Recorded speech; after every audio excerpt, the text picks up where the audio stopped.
Well, Pauline Hanson's latest cartoon has caused a lot of controversy for daring to make jokes about the NDIS. The NDIS? The National Disability Insurance Scheme. Yes, scheme. Here. Are you permanently disabled? Congratulations! You now qualify for the NDIS, brought to you by Labor. That's right. The same geniuses that brought some of the biggest budget blowouts this country has ever seen comes our fastest growing expense yet. The NDIS cost is almost unfathomable. $35 billion per year. That's just $100 million a day. Well, disability advocates are saying it's vile, according to The Guardian. Now, while the NDIS surely does help many Australians, it's clear to see what Pauline Hanson is getting at. Take this article from the Daily Telegraph, for example. Taxpayers are funding psychic healing, tarot card readers and mystical wand making under the NDIS. Joining me now is Sky News contributor Kel Richards and Alexandra Marshall from The Spectator Australia. Welcome to you both. Kel, is Pauline Hanson in trouble here for making fun of the NDIS? Pauline Hanson is never out of trouble, so that's all right. That isn't a problem. Having Pauline Hanson in trouble means life is normal. Everything's normal in Australia. There is a point, and Bill Shorten himself is the minister responsible for this. He understands it, and he's talked about it. There is a massive budget blowout. This was Julia Gillard's idea, and it was a thought bubble. There was never a budgeting, a costing for it. There was never a forward plan, an idea of how it would work. And so it just got bigger and bigger and bigger. And it needs to become a clearer idea. So I think that's the problem. And it could blow out to being almost, if you start admitting that anyone with any disability needs to be part of this and supported by the Australian taxpayer, it could become the biggest burden on our tax system that exists, the single biggest burden. So you can see Bill Shorten's problem. The cartoon, the Pauline Hanson cartoon, is right about that. So it is a massive problem. Now, the article in the Sunday Telegraph about the weird things that they say, if they're right, are happening under the NDIS, of course, that's an issue and that's got to be addressed. The idea that somehow people who make crystal wands or who change the colour of your aura should be getting money which comes out of... Now, they are, because the NDIS is run by bureaucrats. Yes. Right? I'm not being unkind to bureaucrats, but I'm sorry, get a proper job. Bureaucrats are the worst people to run this, but they have to. It's a government thing. Kel, just interrupt for a second. I want to ask Alexandra, how do the government start to cut back on the NDIS? Because surely as soon as you start trying to curtail this, you'll have different interest groups screaming murder and of course, no one wants to, rob disabled people of help, right? So isn't this a major problem now for the government? That's the whole reason the cartoon was so powerful and why everyone came out and was furious about it.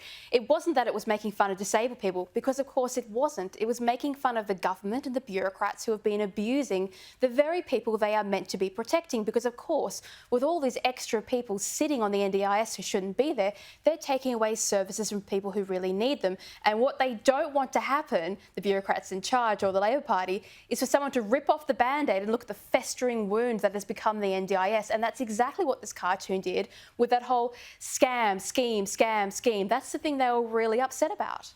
You can imagine if the Liberal Party ever get back into government and try and do something about it, it's going to be all hell is going to break loose.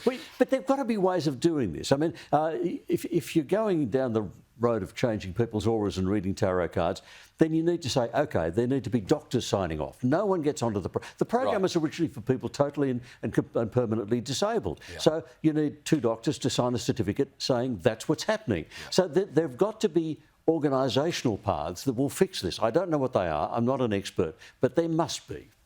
Kel, I wanted to ask about an article that you wrote for Sky News just recently. I was talking to someone the other day and they asked me a question. They said, what are you manifesting for 2023? And I wasn't quite sure what they meant. In fact, I said, what do you mean, what am I manifesting? I'm hearing this language a lot from particularly young people right now. What is this all about, this manifesting? OK, manifestation is the idea. And the word has actually been around since the 14th century. And it comes from an old Anglo-Norman French word, which meant to make something visible. So if you say, the batsman went out to the crease and manifested his ability, it means he showed us his ability. That's what it means. But now it's being used differently. And the idea is if you think about something, you can make it happen. You want a sports car, then you concentrate on a Jaguar in your driveway and it will manifest. It will just magically appear.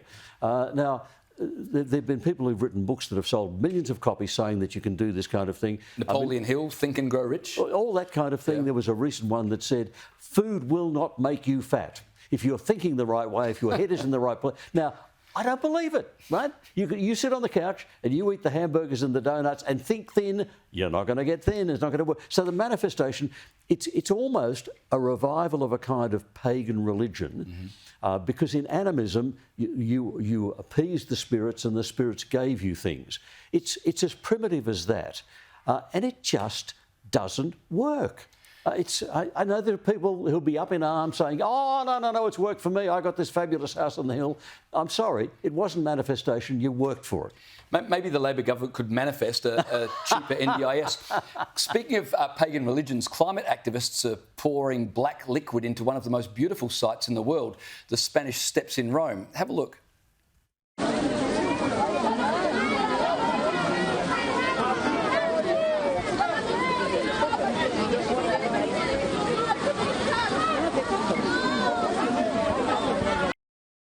Ellie, what point are they making here? These guys are actually called Last Generation, and they are basically a death cult because they believe essentially that the black oil represents the end of the world, and it's either going to end in fire and brimstone or flooding. They can't really decide which it's going to be. Right. They're sort of, mutually exclusive ideas.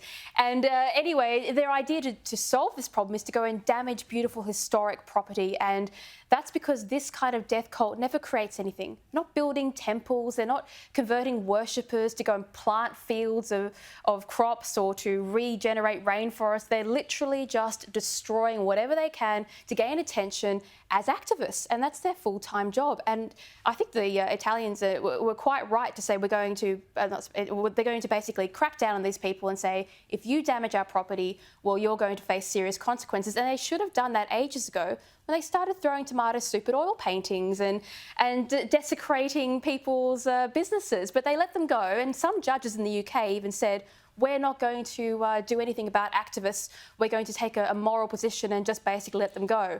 And they're going to go and go and go until something irreplaceable is destroyed.